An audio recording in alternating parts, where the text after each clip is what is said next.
Hi everybody. Okay, the reason why I did the title of soaps is because I'm gonna talk about actors and actresses of the week. I already did my recap, so I don't want to talk about that too much because I already said what I thought about that, and I gotta see where they go with storylines before I comment anymore. So I'm gonna talk about the actor and actress of the week for both soaps that I cover. Okay, so mine are actors and actresses of the week. Um, let's see. Well, I could say a couple of people for different reasons. I like the way Brighton James acted in this week's episodes because he's defending his family's name and legacy, I think. So I like that. I just like his character in general, and I'd say, a bit biased because I've been watching Brighton James act since he was like 5. And the one thing I like about him as a person is he hasn't changed.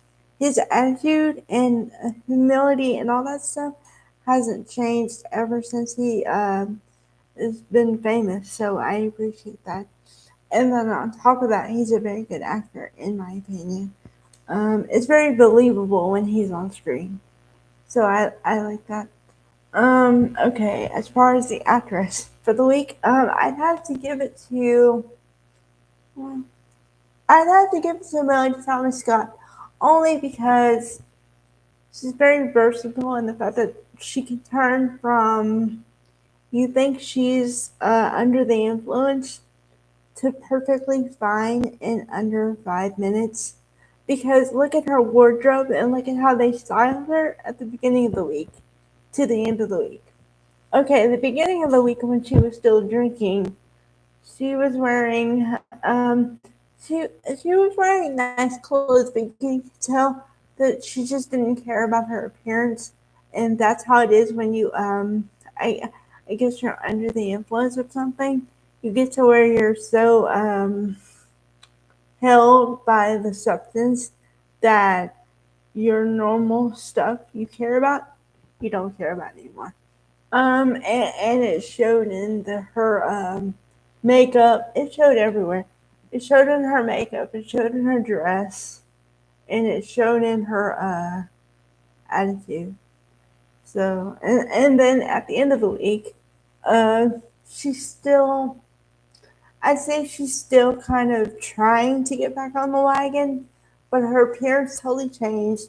She was in nice clothes. Her hair was done. You know, the whole thing. So, complete juxtaposition from beginning of the week to the end. Okay. And then for Bone the Beautiful. Okay. Actor of the week. Hmm. I'd have to give it to John McCook only because uh, he's trying to keep his family together and trying to give Zendaya some chances. Although I don't know, I'm kind of on the fence with Zendaya because I swore I was going to do this. Okay, but I have to. All right. I've said this a million times, and I mean it.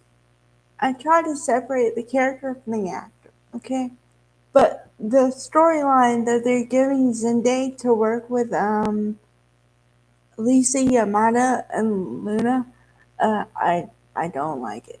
And I realize why I don't like it. It's deeper than them trying to break up a couple.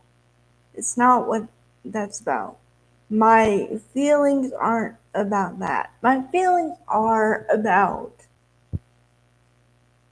if someone is under the influence or otherwise altered, the other person who is not, should not take advantage of the person who is. Even in today's age, in 2024, a gentleman would have said, "Oh well, I think you're under the influence of something, so it's best I take you home or get you an Uber or something. He didn't have to do what he did. And whether or not that the consensual part is not even the point. Okay? My point is if you're altered, nothing can be consensual.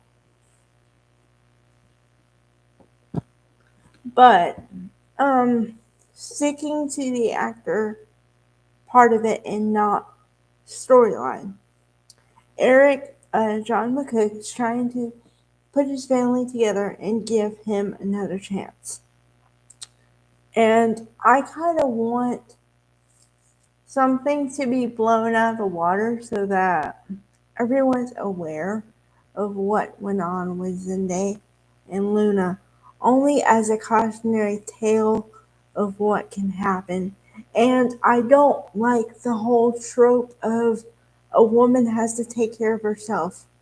I believe that to a point, but then, like I said, then the other part of it is a gentleman has to come and say, I don't think you're in the right frame of mind, and not do anything.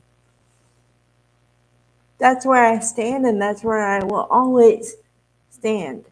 Yes, both parties have 50% responsibility in the situation. Yes, you should not come altered to something, but then no, somebody should not take advantage of the situation. So that's where I sit. Okay. As far as the actress of the week, I don't know. I'd have to give it to Lacey Amana because Rowie Park was good as Poppy. I'm not saying she wasn't, but the way Luna came at her mother, yeah, it was something to see. At first, I was like, "How dare you say that to your mother?" But then when I looked at the context, I understood why she said that. So it shows her range because she can go from really sweet, like innocent, whatever, to really standing up for herself and her mother. So against her mother. So I appreciate that. As far as fashion goes, I'm sorry, but I'd have to give it to Bold this week. I think it's because it's supposed to be a fashion show. So if they don't have their fashion on point, it's kind of disappointing. But I do have to say that YNR is really trying on the fashion. Although I've said this before, but could you please do something with Haley Aaron? I don't know, give her early parole or something. I cannot take the khaki and blue anymore. Okay, there are other colors in the universe. No more khaki. Okay, I got